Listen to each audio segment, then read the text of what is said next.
আজকে ডিম পোস্ত করার জন্যে আজকে এই জিনিস লাগবে: গোটা জিরে, লবণ, হলুদ, পোস্ত বাটা, কাঁচা লঙ্কা বাটা, গরম মশলা, রসুন, পেঁয়াজ, ডিম।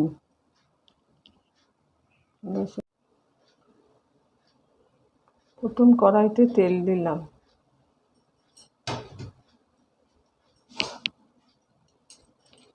তারপরে তেলটা থাকলে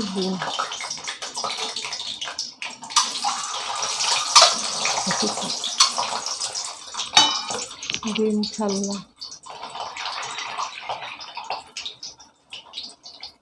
বন্ধ করব।